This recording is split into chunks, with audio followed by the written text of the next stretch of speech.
Okay, so let's continue our discussion. Welcome back. हमारा discussion circuit solving को लेके था और आज मैंने आप लोगों के लिए एक अलग ही ब्रीड ऑफ प्रॉब्लम्स लेके आया हूँ. This I call them as problems involving plates. बहुत बेसिक नॉलेज से सॉल्व हो जाता है. देख के लोग डर जाते हैं, but it's very simple. Let's read the first question. ठीक है. Each of the three plates shown in the figure has something area on one side and the gap between the adjacent plates is 0.2 mm. इसका मतलब ये है कि दोनों plates का area मैंने चलो a मान लिया, मैं वैल्यूज यूज नहीं करूंगा. एंड दोनों प्लेट्स के बीच का गैप कितना दिया हुआ है, d डिस्टेंस दिया है. ठीक है. The EMF of the battery is 20 volt. ये V हमने लिख दिया. Find the distribution of charge on the various surfaces of the plate. ये पूछा है कि अलग अलग सरफेसेस में कितना चार्जेस आएगा. फिर तुमको ये पूछा what is the equivalent capacitance of the system. हर बार हमेशा तो यही करते हैं, राइट. इस बार सिर्फ अरेंजमेंट थोड़ा अलग है, लेकिन मैं तुमको पूरा अच्छे से इस प्रोसेस के थ्रू लेके जाऊंगा. सारा जो लाइन ऑफ थॉट है वो समझाऊंगा. ठीक है ना. It's very simple. देखो बैटरी है. बैटरी क्या काम करता है बताओ. टेल मी, बैटरी क्या काम करता है. चार्ज सप्लाई करता है. और हमको ये पता है कि बैटरी का नेगेटिव टर्मिनल जितना नेगेटिव चार्ज सप्लाई करेगा, बैटरी का पॉजिटिव टर्मिनल उतना ही पॉजिटिव चार्ज सप्लाई करता है. Is that clear. तो मैंने माना कि यहाँ से कितना चार्ज आ रहा है माइनस क्यू, और यहाँ से कितना चार्ज जा रहा है plus Q. Minus Q charge आएगा, इस मेटालिक प्लेट में डिस्ट्रीब्यूट होगा. This is a conductor. We all know the charges will always appear on the surface. तो इस सरफेस में कुछ नेगेटिव चार्ज है, इस सरफेस में कुछ नेगेटिव चार्ज है. हाँ, कौन से सरफेस पे कितना चार्ज है वो हम आगे जाके डिस्कस करेंगे. लेकिन फिलहाल अब तक के लिए हमको ये पता है कि चार्जेस हमेशा सरफेस पे ही डिस्ट्रीब्यूट हो जाएंगे, राइट. अच्छा, अभी अगर मैं इस प्लस क्यू चार्ज को फॉलो करूं तब कहानी में थोड़ा सा ट्विस्ट है. बिकॉज प्लस क्यू चार्ज जाके फाइनली उसको एक जंक्शन मिलता है. क्या मिलता है. जंक्शन. एक डाइवर्शन मिलता है यहाँ से. बिकॉज यहाँ पर इसके पास जाने के लिए दो रास्ता है. दैट मीन्स ये बटेगा, इट विल डिस्ट्रीब्यूट इटसेल्फ. एक पोर्शन सी वाले प्लेट के पास जाएगा और दूसरा पोर्शन ए वाले प्लेट के पास जाएगा. Is that clear. So the question is, अगर ये बटेगा तो कितने अमाउंट में बटेगा, वो हम कैसे निकालें. That is the main question, main motive of this discussion. ठीक है. क्यों तो उस जंक्शन तक पहुंचता है, लेकिन कितना पोर्शन सी के पास जाएगा और कितना पोर्शन ए के पास जाएगा, that is the topic of discussion. Now is that clear. समझ में आया. Okay fine. मतलब we are going to talk about charge distribution. So if we are going to talk about charge distribution, let us first talk about how are the potential differences between the plates. एक बार वो देख लेते हैं. Because बहुत बार उसके बारे में अगर हम डिस्कस करें हमको क्लियरली पता चलता है कि कैसे चार्ज डिस्ट्रीब्यूट होगा. तो लेट्स स्टार्ट. लेट अस से ये जो नेगेटिव टर्मिनल है इसका नाम हमने x दे दिया, पॉजिटिव टर्मिनल का नाम y दे दिया. ये चीज़ तो हमने बहुत बार किया है और हमको ये पता है कि कंडक्टिंग वायर जहां जहां जाके कनेक्ट होगा उन जगहों का पोटेंशियल सेम होगा. जैसे कि ये जो नेगेटिव टर्मिनल है इसका पोटेंशियल हमने x दिया, मतलब ये जो पूरा प्लेट है बी वाला प्लेट, इस पूरे प्लेट का पोटेंशियल भी x होगा, इस सरफेस का भी पोटेंशियल x होगा, इस सरफेस का भी पोटेंशियल क्या होगा, x. सिमिलरली यहाँ से जो positive terminal of the battery से जो तार निकलता है वो C के साथ जाके चिपकता है, मतलब इस प्लेट का भी पोटेंशियल y होगा, और ये A के साथ जाके चिपकता है, मतलब इसका पोटेंशियल भी क्या होगा, y होगा. Okay fine. समझ में आ रहा है. I get the point. It's okay. अभी एक बात समझो, यहां से जो क्यू चार्ज आएगा उसका एक पोर्शन जो इस प्लेट के पास आएगा उसको इसी सरफेस पे, इस साइड का जो सरफेस है इसी सरफेस पे रहना पड़ेगा. Can you tell me why. इसी सरफेस पे पॉजिटिव चार्जेस आएगा, दूसरी तरफ नहीं आएगा. सारा पॉजिटिव चार्ज इसी तरफ आएगा. Can you tell me why. Because positive तो negative को पसंद करता है. They're in a relationship, right? They'd like to stay as close to each other as possible. So as because इस surface पे negative charge है, positive charge definitely इस surface पे आएगा. Similarly as because इस surface में negative charge है, इस plate को जो भी positive charge मिलेगा उसको इसी surface पे आना है. Is that clear? And we all know that facing surfaces, this surface and this surface are facing surfaces, this surface and this surface are facing surfaces. They will always have equal and opposite charge. Is that clear? समझ में आया. Okay fine, we get that. दोनों के पास equal and same amount of charge होगा. तो एक बात बताओ, क्या तुमने ये रियलाइज किया कि ये एक प्लेट जैसा बिहेव कर रहा है कंटेनिंग पॉजिटिव चार्ज, और ये सरफेस भी एक प्लेट जैसा बिहेव कर रहा है containing negative charge plus minus. Similarly ये सरफेस भी एक प्लेट जैसा बिहेव कर रहा है, ये सरफेस भी एक प्लेट जैसा बिहेव कर रहा है, and they together are forming a pair positive negative containing equal and opposite charge. So can I say ये ग्रुप एक कैपेसिटर बना रहा है और ये दूसरा ग्रुप और एक कैपेसिटर बना रहा है। Is that clear? That means मैं चलो लिख के देता हूँ, लेट अस सी ये जो 1 है और ये जो 2 है और ये जो 3 है और ये जो 4 है। 1 वाला प्लेट 2 वाले प्लेट के साथ एक कैपेसिटर सिस्टम बना रहा है, 3 वाला प्लेट 4 वाले प्लेट के साथ और एक कैपेसिटर सिस्टम बना रहा है। दैट मीन्स हमारे सामने अभी 2 कैपेसिटर्स हैं। Is that clear? हमारे सामने अभी 2 कैपेसिटर्स हैं। Fine, okay. तो एक बात बताओ, ये जो पहला वाला कैपेसिटर है इसका कैपेसिटेंस C1 का वैल्यू कितना होगा देखते हैं। That is A into epsilon naught by D। Is that clear? Similarly ये वाला जो कैपेसिटर है इसका कैपेसिटेंस कितना होगा, ध्यान से देखो, that is C2, that is equal to, इसका भी एरिया भाई साहब A ही है, that is epsilon naught divided by D। Is that clear? समझ में आ रहा है मैं क्या कह रहा हूँ? पक्का? ठीक है, ओके। दोनों का कैपेसिटेंस सेम है तो हम एक चीज लिख के रखते हैं, लेट अस से कि C1 का वैल्यू इक्वल टू C2 का वैल्यू, दोनों का वैल्यू सेम है, that is equal to, C लिख देता हूँ, that is equal to A into epsilon naught by D। ऐसे लिख देते हैं दोनों का कैपेसिटेंस का value. Okay fine, that is understood. Now my point is, can we convert this circuit, this metallic plate जो दिख रहा है आपका arrangement दिख रहा है, into a simplified capacitor circuit? Let's try, let's use the old technique that we have always used। हमारे पास terminals क्या है? Terminals, can you tell me what are the terminals in this case? Come on, what are the terminals in this case? Terminals in this case is X and Y। Is that clear? Terminals in this case and X and Y। तो एक बार अगर हम circuit बनाते हैं, let us say हम circuit बनाते हैं यहाँ से, let us say ये X मान लिया हमने, ठीक है ना, एक टर्मिनल एक्स। अभी एक बात बताओ, एक्स से कितने सारे सरफेसेस निकल रहे हैं? एक ये सरफेस है, एक ये सरफेस है, देयर आर 2 सरफेसेस। तो हमने क्या किया, एक्स से 2 सरफेस निकाला, दैट इज ये हमारा पहला सरफेस है, ये हमारा दूसरा सरफेस है, दोनों एक्स से निकल रहे हैं। अभी एक्स ने पार्टनरशिप किसके साथ किया? वाई के साथ किया, एक्स वाई। तो इसका जो पार्टनरशिप बनेगा ये और एक प्लेट के साथ बनेगा, दिस इज वाई, और इसका जो पार्टनरशिप बनेगा ये और एक प्लेट के साथ बनेगा, दिस इज ऑल्सो वाई। ठीक है, एक मिनट,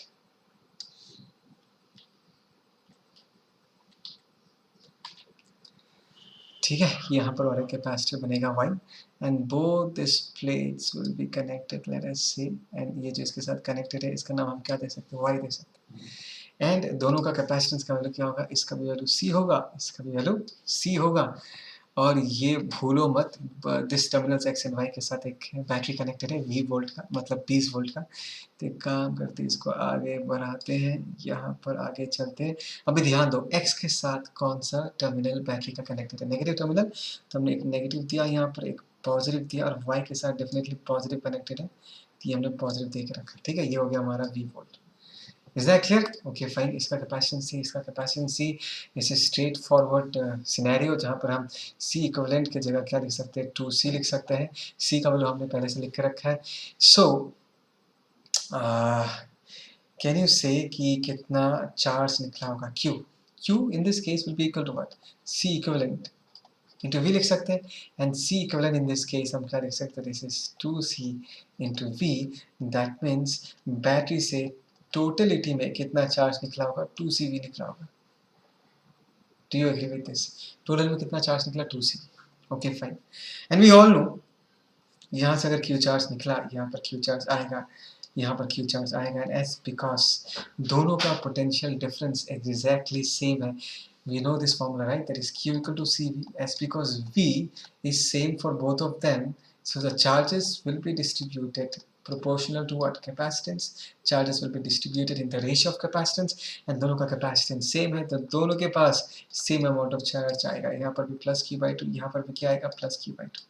यहाँ पर प्लस Q by 2, यहाँ पर कितना आ जाएगा? Minus Q by 2, because facing surfaces will always have equal and opposite charge। और यहाँ पर कितना आ जाएगा? यहाँ पर भी माइनस Q by 2 आ जाएगा। Is that clear? Fine। तो Q का वैल्यू 2CV है, C का वैल्यू पुट कर देना, V का वैल्यू दिया हो, you can easily find out the value of Q। तो चार्ज ऑन सरफेसेस हर एक सरफेस में अगर देखो तो magnitude of charge is the same, सिर्फ साइन का फर्क है। Charge on the surface is q/2, जिसको हम क्या लिख सकते हैं cv का वैल्यू ऑलरेडी क्वेश्चन में दिया हुआ है। मैं यहाँ पर वैल्यूज पुट नहीं करूँगा, ऐसे वीडियो लंबा हो जाएगा अगर मैं कैलकुलेशन करूँगा। मैंने सिर्फ तुमको अच्छे से समझाया कि इस क्वेश्चन को कैसे अटेम्प्ट करना पड़ता है, ठीक है। और कुछ क्वेश्चन हम डिस्कस करेंगे ताकि तुमको फुल कॉन्फिडेंस मिले। फिलहाल इसको कॉपी करो, ठीक है। ओके, तो हम अपना नेक्स्ट क्वेश्चन देखते हैं। ये भी प्लेट्स पे ही बेस्ड है, एकदम सिंपल है। क्वेश्चन ऐसा कि there are 4 identical metal plates are arranged in air at equal distances d from each other, right. मैं यहाँ पर लिखूंगा नहीं, लेकिन दो कंसेक्यूटिव प्लेट्स के बीच का डिस्टेंस कितना d दिया हुआ है। A battery of EMF E is connected across plates 1 and 2। एक बैटरी V वोल्ट का लगा हुआ है। Discuss the charge distribution and find the capacitance of the system between the points 1 and 2। 1 and 2 को हम टर्मिनल्स मानेंगे, ठीक है। If the other two plates are connected by conducting wire as shown, और दो प्लेट्स को कंडक्टिंग वायर से connect किया गया है, ठीक है ना। एकदम सिंपल से है। यहाँ पर भी हम बेसिकली नेम करके ही इस प्रॉब्लम को सॉल्व करेंगे। It's very very simple. मैं नेम करना चालू करता हूँ। देखो, लेट अस से ये जो नेगेटिव टर्मिनल अपनी बैटरी है, इसको मैं ए बुलाता हूँ, ठीक है ना। और जो पॉजिटिव टर्मिनल है उसको बी बुलाता हूँ, चलेगा। और जहाँ जहाँ यहाँ से कंडक्टिंग वायर जाके प्लेट को मिलता है, उस प्लेट का भी पोटेंशियल इसके जैसा ही होगा। देखो, अभी नेगेटिव टर्मिनल जिसका पोटेंशियल हमने ए लिया है, ये कंडक्टिंग वायर जाके इस प्लेट के साथ कनेक्टेड है, तो इस पूरे प्लेट का पोटेंशियल क्या होगा, ए ही होगा। तो इस तरफ मैं ए लिख देता हूँ, नीचे की तरफ भी मैं ए लिख देता हूँ। Is that clear. सिमिलरली अगर यहाँ से बी वाले टर्मिनल से वायर जाके यहाँ कनेक्ट होता है, तो यहाँ पर भी क्या होगा, बी पोटेंशियल, यहाँ पर भी क्या होगा, बी पोटेंशियल, ठीक है। बस मैं नेमिंग कर रहा हूँ, ध्यान से देखना।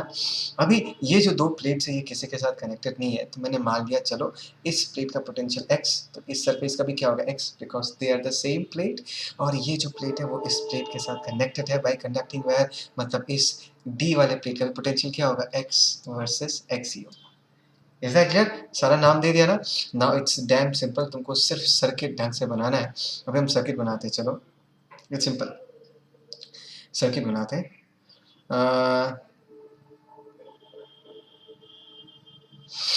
ओके, ध्यान से देखते हैं, ठीक है ना। नाउ देखो, the first thing that you should realise that तुम्हारे इस पर्टिकुलर क्वेश्चन में टर्मिनल्स क्या है, ए एंड बी, राइट। तो टर्मिनल्स मान लेते हैं, से यहाँ पर हमारा एक टर्मिनल है, यहाँ लिखता हूँ, यहाँ पर हमारा टर्मिनल है ए से एक तार निकला, ठीक है। अभी देखो कि ए कितने सारे प्लेट्स के साथ कंबाइन कर रहा है, पेयर बना रहा है। देखो, ए एक बी के साथ कैपेसिटर बना रहा है, ए एक एक्स के साथ बना रहा है, ठीक है ना। सो देखा जाए तो ए एक एक्स के साथ, ए एक बी के साथ, मतलब ए वाले टर्मिनल से दो प्लेट्स निकालेंगे। ध्यान से देखो, ए वाले प्लेट से, टर्मिनल से हमने दो प्लेट्स निकाला। This is how you solve the problem, ठीक है ना। और एक प्लेट किसके साथ कनेक्टेड है, बी वेरी केयरफुल। एक प्लेट देखो बी के साथ कनेक्टेड है, तो इस टर्मिनल का नाम हमने बी दे दिया। और ए से जो और एक प्लेट निकला, वो किसके साथ पेयर कर रहा है, वो एक्स के साथ पेयर कर रहा है। मैंने कनेक्टेड बोला क्या, पेयर कर रहा है, ठीक है ना, कनेक्टेड नहीं है, सॉरी अगर मैंने बोला ऐसा। देखो, ए बी ए एक्स दोनों का कैपेसिटेंस मैं सी मान सकता हूँ, बिकॉज दोनों के केस में प्लेट का एरिया सेम है, दोनों के केस में distance between the plate same है, तो मैं सी मानता हूँ। तो इन दोनों का काम हो गया। नेक्स्ट हम देखते हैं किसके साथ बन रहा है, बी का एक्स के साथ बन रहा है, मतलब बी का और एक एक्स के बीच में एक कैपेसिटर है, ये हमने बना दिया कैपेसिटर, और इसके कैपेसिटेंस को भी हमने सी लिख दिया। Is that clear. ओके, तो बी का एक एक्स के साथ भी बना। किसी को किसी के दिमाग में ऐसा रह सकता, इस x का क्या होगा और इस x का क्या होगा। देखो, इस x, ये जो सरफेस है, इसके साथ और एक कंडक्टर इसके सामने है नहीं, बिकॉज और यहाँ पर जो और x है, इसके पास भी दूसरा कंडक्टर है नहीं, तो ये लोग कैपेसिटर नहीं बना सकते, इनको भूल जाओ, ठीक है। We need facing plates to form capacitor in this case, fine. Okay, तो अभी ध्यान से देखो कि टर्मिनल्स क्या है, एक तो ए वाला टर्मिनल है, एक तो बी वाला terminal. Is that clear, this are the terminals. तो as I see the terminals, मैंने पहले भी सिखाया था, टर्मिनल्स दिमाग में रखना बहुत ज़रूरी है, बिकॉज टर्मिनल्स बदल जाएगा तो आंसर भी क्या हो जाता है, आंसर भी चेंज हो जाता है। तो ध्यान से देखो, यहाँ पर मैं ये कह सकता हूँ, ये जो दोनों सी है, they are in series and this entire arrangement is in parallel with this C, ठीक है। इसको थोड़ा ढंग से बनाता हूँ ताकि अच्छे से दिख पाए। दिस इज ए से यहाँ पर एक ये वाला कैपेसिटर और ये वाला कैपेसिटर, ठीक है ना, ये दो कैपेसिटर्स, ये किसके साथ कनेक्टेड है, लेट अस से ये B के साथ कनेक्टेड है, और ये जो पूरा अरेंजमेंट है ये इस C के साथ क्या है, पैरेलल में है। तो ये जो पूरा अरेंजमेंट है इसको हमने इस C के साथ क्या कर दिया, पैरेलल में कर दिया। तो ये भी C हुआ, ये भी C हुआ, ये भी C हुआ, एंड A और B के बीच देखो यहाँ पर एक बैटरी कनेक्टेड है। तो यहाँ पर हमने एक बैटरी भी कनेक्ट करके रखा, ध्यान से देखो, ये पॉजिटिव नेगेटिव, और हमने यहाँ पर एक बैटरी कनेक्ट करके रखा, लेट अस से दिस इज V। ठीक है ना। तो ये हो गया हमारा सिंप्लीफाइड सर्किट, एकदम सिंपल सा है। तो इस पूरे कॉम्बिनेशन के इक्विवेलेंट कैपेसिटेंस क्या होगा देखते हैं। Now let's find the equivalent capacitance in this system. यहाँ से लिखता हूँ, लेट अस से C equivalent in this case क्या आएगा, इन दोनों का कितना होगा, C मतलब C/2, राइट, बिकॉज सीरीज में C/2 हो जाएगा इसके equivalent, and C/2 will be in parallel with C। तो कितना होगा, this is C/2 in parallel with C, कितना आ जाएगा, in this case that is 3C/2। This is the equivalent capacitance. So यहाँ से फाइनली कितना चार्ज निकलेगा वो हम आराम से निकालते हैं, Q equal to C equivalent into V। In this case C equivalent हम क्या लिख सकते हैं, ध्यान से देखो, that is 3C/2, and V को हम ऐसे लिख सकते हैं। So this is the charge which is actually coming out from the battery. Is that clear, पक्का समझ में आ रहा है? ओके, सो Q पता चल गया। Now let's go for the distribution. देखो यहाँ से Q निकलेगा, लेट्स सी यहाँ से Q निकलेगा, और जब यहाँ पर पहुँचेगा, लेट अस से Q1 इस तरफ जा रहा है, एंड लेट अस से Q2 इस तरफ जा रहा है, राइट। सो अभी हमको ये बताना है कि कौन से कैपेसिटर में कितना चार्ज आएगा। देखो ये दोनों कैपेसिटर्स दे रहे हैं इन सीरीज, दोनों में सेम अमाउंट ऑफ चार्ज आएगा, और ये जो कैपेसिटर है इसमें Q2 चार्ज आ रहा है, निकाल सकते हैं आराम से। देखो मुझे पता है कि इस पर्टिकुलर कॉम्बिनेशन का C इक्विवेलेंट कितना है। मैं फिर से डायग्राम नहीं बनाऊंगा, वी ऑल नो इसका है C/2, ठीक है ना, इसका है C/2 इक्विवेलेंट कैपेसिटेंस, और इसका कितना है C। That means in this case अगर मैं इस ग्रुप को और इस ग्रुप को कंपेयर करूं, दोनों के अक्रॉस पोटेंशियल डिफरेंस क्या है, सेम। C/2 वाले इक्विवेलेंट कैपेसिटेंस के अक्रॉस भी AB है पोटेंशियल डिफरेंस, और ये जो C है इसके अक्रॉस भी क्या है, AB है पोटेंशियल डिफरेंस, राइट। अगर V सेम होता है, we all know this formula, right, अगर Q इक्वल टू क्या होता है, CV होता है, और अगर V सेम होता है, वी ऑल नो कि Q किस रेशियो में डिस्ट्रीब्यूट होता है, Q is distributed in the ratio of capacitance. तो मैं आराम से लिख सकता हूँ कि Q1/Q2 is equal to Q1 के साथ जो ये वाला ब्रांच है इसका इक्विवेलेंट कैपेसिटेंस कितना है, C/2 डिवाइडेड बाई इसका कैपेसिटेंस कितना है, C। इज दैट क्लियर, पक्का समझ में आया। सो इन दिस केस क्या आएगा, दिस इज 1/2, एक मिनट, इन दिस केस क्या आ जाएगा, this is 1/2। Is that clear, समझ में आ रहा है?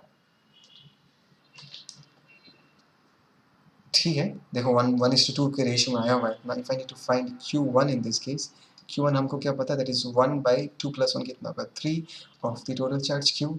एंड सिमिलरली अगर मुझे Q2 निकालना है, Q2 कितना होगा, देखो ध्यान से उसके सामने 2 है, सो 2 डिवाइडेड बाई 2 + 1 कितना होगा, 3 of the total charge, right. तो इसका आंसर कितना होगा, Q/3, और इसका वैल्यू कितना होगा, दिस इज 2Q/3, ठीक है ना। अच्छा, Q का वैल्यू हमने यहाँ पर लिख के रखा है, दैट इज 3/2। C की जगह हम लोग क्या लिख सकते हैं, that is A into epsilon naught by D into V लिख सकते हैं, ठीक है। इसके आगे तो तुम ही कर लेना। Q का वैल्यू हमने यहाँ पर लिख के रखा है, Q1 Q2 का वैल्यू हमको पता चल चुका है।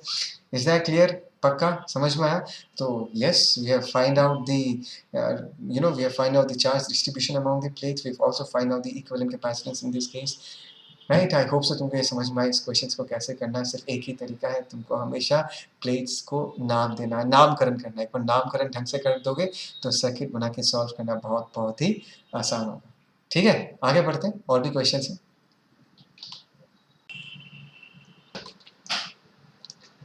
ओके, ये नेक्स्ट क्वेश्चन देखते हैं। वही तरीका, बस नाम देना है, नामकरण करना है। फटाफट नाम देते हैं सबको।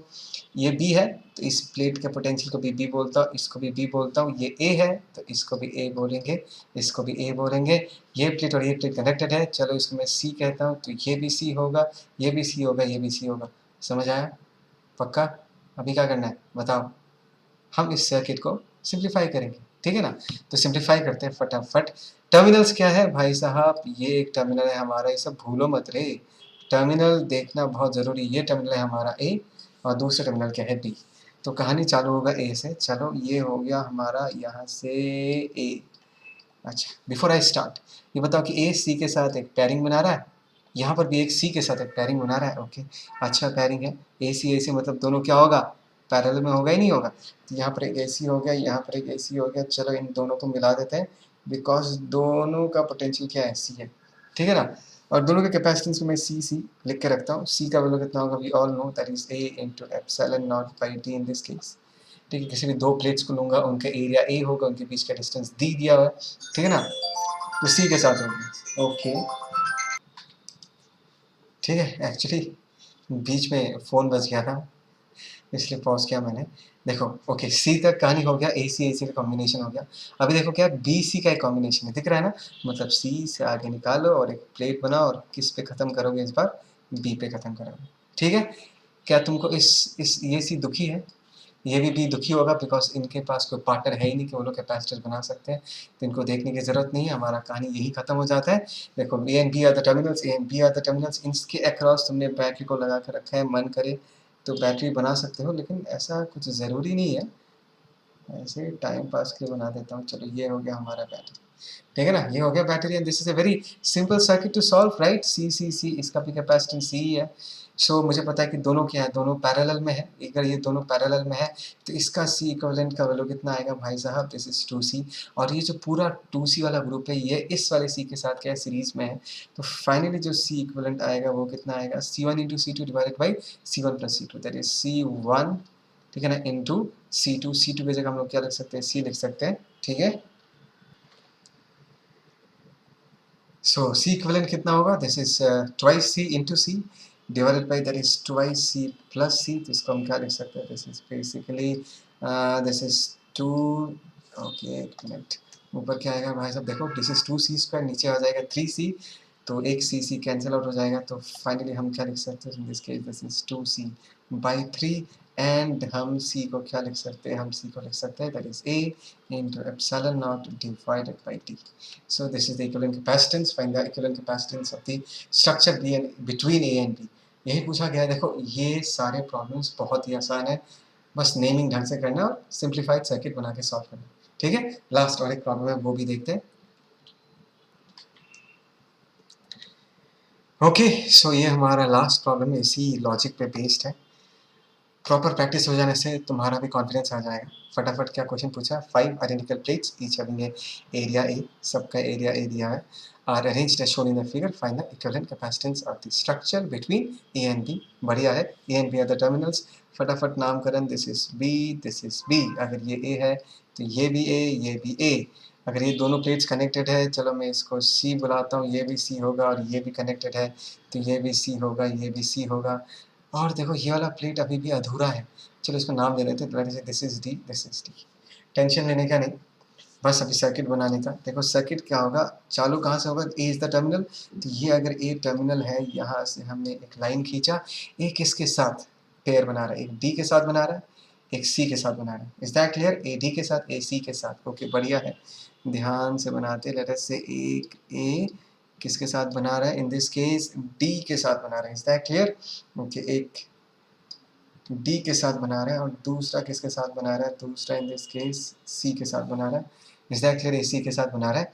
उसके बाद अगर हम देखें तो B एक C के साथ बना रहा है, ओके फाइन, B एक C के साथ बना रहा है, मतलब मैं आगे जाता हूँ यहाँ पर और एक कैपेसिटर बनाता हूँ और ये जो B है ये C के साथ बना रहा है, इज दैट क्लियर, ये वाला काम भी हो गया। बाकी रहा C एक D के साथ बना रहा है, C जो है वो एक D के साथ बना रहा है, मतलब ऐसा कुछ होगा, इज दैट क्लियर। तो ये हो गया हमारा circuit, this is our circuit. भूलो मत हमारा टर्मिनल्स क्या है, this are the terminals, A and B are the terminals, D हमारा टर्मिनल नहीं है। तो अभी अगर हमको इस पर्टिकुलर सिंपल सा सर्किट को सॉल्व करना है, हर जगह का कैपेसिटेंस को हम क्या लिख सकते हैं, इसका कैपेसिटेंस भी C लिख देते हैं, इसका भी C लिख देते हैं, इसका भी C लिख देते हैं, इसका भी C लिख देते हैं, this are equivalent, this are all the value of capacitance of all the capacitors. अभी ध्यान से देखो ये जो कॉम्बिनेशन है, ये कॉम्बिनेशन क्या है, ये कॉम्बिनेशन बेसिकली सीरीज में है, जिसको हम क्या लिख सकते हैं, दैट इज C/2, ठीक है ना। और ये पूरा जो C/2 है इस C के साथ क्या है, पैरेलल में, is that clear. So in this case अगर मैं अभी सिंप्लीफाई करना चाहूँ, इन दिस केस ध्यान से देखो, अगर हम इसको सिंप्लीफाई करना चाहें, ओके अभी अगर हम इसको सिंप्लीफाई करना चाहें तो देखते क्या आएगा। एक बार यहाँ पर A है, A से ध्यान से देखना, ये जो C/2 है ये C के साथ क्या है, पैरेलल में, इज दैट क्लियर? C/2 अगर C के साथ पैरेलल में है तो उसके equivalent capacitance can you tell क्या होगा? ध्यान से देखो, A और ये वाला जो C वाला टर्मिनल इसके साथ कनेक्शन है, और ये जो C/2 है ये इसके साथ पैरेलल में है, मतलब C/2 प्लस C। तो कैन यू से what is C/2 plus C? So this is C/2 plus C। हमको क्या मिलेगा? That is 2C, that is 3C/2। मतलब इस पूरे कॉम्बिनेशन का, इस ग्रुप का रिजल्टेंट कितना आएगा, इक्विवेलेंट कैपेसिटेंस कितना आएगा? That is 3C/2। Is that clear? तो ये हो गया 3C/2, और फिर से इस वाले कैपेसिटर के साथ वो सीरीज में आएगा। ट्राई टू सी दिस, इस वाले कैपेसिटर के साथ सीरीज में आएगा। दिस इज B वाला terminal and this is capacitance C। सो इस C को मैं मिटा देता हूँ, फिर कंफ्यूज हो जाओगे इन दिस केस, ठीक है ना? तो अभी A एंड B के बीच अगर मुझे C इक्विवेलेंट चाहिए तो हम क्या करेंगे? Both of them are in series, तो C1 into C2 divided by C1 plus C2। देखते क्या आएगा? This is 3C² divided by 2, और यहाँ पर क्या आएगा? देखो, दिस इज 5C/2। सो ये 2 gets cancelled, C² gets cancelled, and C equivalent का वैल्यू कितना है? This is 3C/5। Is that clear? समझ में मैंने क्या कहा? दिस इज 3C/5, और इसको अगर हम लिखना चाहें, this is 3/5 A into epsilon naught by D। So this is the equivalent capacitance in this case। कुछ नहीं, it's very simple, बस सर्किट ढंग से बनाना, ठीक है? So done, यही था प्लेट्स, प्रॉब्लम्स इन्वॉल्विंग प्लेट्स। मज़ा आया होगा, श्योर? ओके, चलो इसको यहीं क्लोज करते हैं। अच्छे से इन सारे प्रॉब्लम्स को खुद से करना, तब जाके तुमको कॉन्फिडेंस मिलेगा, ठीक है? चलो, गुड बाय।